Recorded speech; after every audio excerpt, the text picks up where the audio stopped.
She tried to drop it like it's hot, but Kamala was not the only one feeling the heat.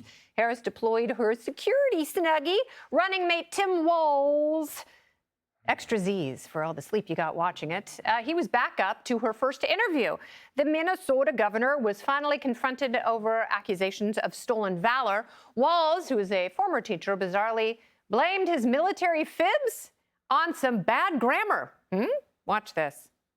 I said we were talking about, in this case, this was after a school shooting, the ideas of carrying these weapons of war. And my wife, the English teacher, told me my grammar is not always correct. But again, if it's not this, it's an attack on my children for showing love for me, or it's an attack on my dog. I'm not going to do that. And the one thing I'll never do is I'll never demean another member's service in any way. I never have, and I never will.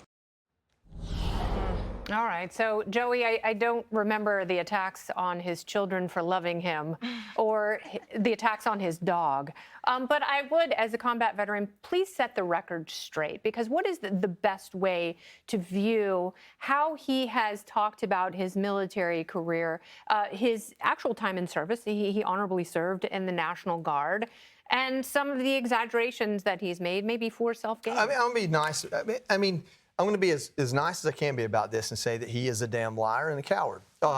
And that's how I feel about it. And let me explain why. It's not because he's running for vice president on the Democrat ticket. There are Republicans that are no longer in Congress, I would say that about. Two in the House that Adam Kinzinger used to love to hang out with.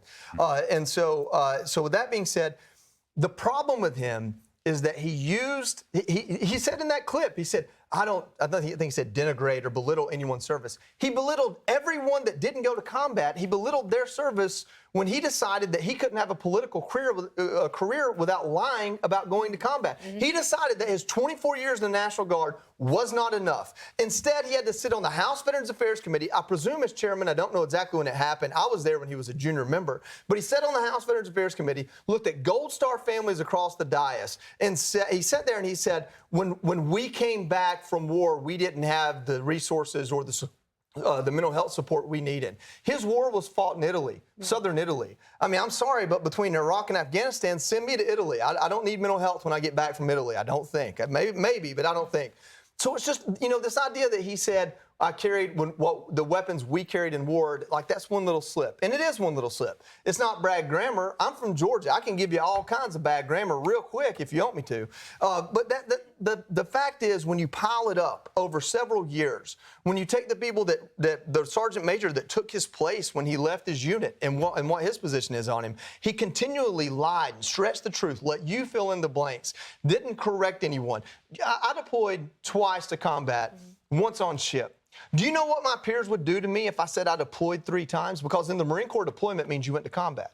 You don't use that term unless it's applying to combat. I can say I deployed 3 times, but really, I deployed twice. So when it comes down to semantics, they matter. And they matter because when you care about the men, do you know what you get when you die on the battlefield? The exact same award I got for simply losing my legs, a Purple Heart. So at the end of the day, if you care about those people and you want to honor them, you don't try to put yourself on the same pedestal they're on. And in my opinion, that's what he does when he sits there and he talks to Gold Star family members and he lies about his own service in order to connect to them. That's a Joe Biden move right there. For those of you who don't know, his son did not die in combat, although he would have you believe he did. Yeah, and he has made that claim repeatedly. And I think that's why people are so sensitive to it, because they don't want to be lied to and they don't want to be misled. Things are hard enough for people that it's an odd way for him to connect, but it hasn't just been about his military service. He's also done the same thing when he talks about his wife's fertility struggles. And he talks about IVF. His wife didn't have IVF. That is an incredibly emotional and expensive and invasive procedure. She didn't have that very procedure, but he implies that she has. Does he have a glitch?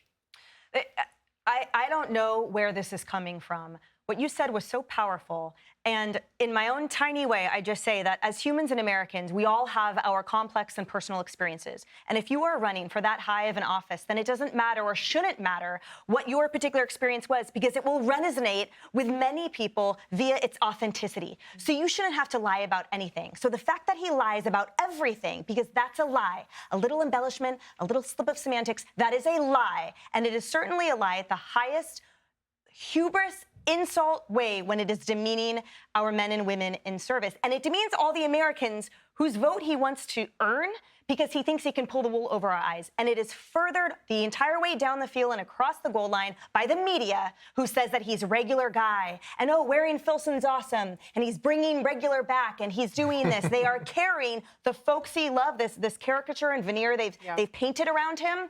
It is disgusting because they are doing what they did to Biden, which is forgive him for 30 years and make it okay to be a pathological liar. Did she need him in that interview? I think so. I think she looked very miserable and uncomfortable. I do think there's a bit of social anxiety that it kind of envelops her. You know, when I was in NAM, it was spring break 2010. I don't talk about it. I don't bring it up. I mean, it was tough. You know, I had to fly business because they don't have first. Oh. Yeah, I know. It's hard. And I won't get into the situation with the sanitary issues. But anyway, so again, it goes back to the pick and choosing how to answer a question. So the question was about his lies. He pivots to it being about his service. Right. That's his way out. No one is questioning his service but him. Exactly. You know what I mean? You know, he's the one who's demeaning service. No one else did. Also, Dana Bash helps him out by grouping the lies together, so it gives him the option of not choosing the more serious lies. The DWI thing is a big deal. His campaign covered it up. It's huge. I believe she had that lie tagged in with another lie. I don't think he even addressed it. He never addressed that. So he did the same. It's the same pivot with what I mentioned before, Kamala, when they were saying, you know, do you have regrets lying to America? She turned it into regret serving with Joe. He does the same thing with his military service, and then she helps him by saying, here are 3 of your lies, you know, just pick one, you know, and then he picks the easy one, turns it into the thing, talks about people, going after his kids and his dog. You know, thank God for internet trolls, because if one person had not made a quip about his kids or his dog, he never would have any defense at all. So they are so grateful when one person out of 100 million people goes on and says, like, hey, what about your dog? He's like, oh, thank God, now I can be the victim.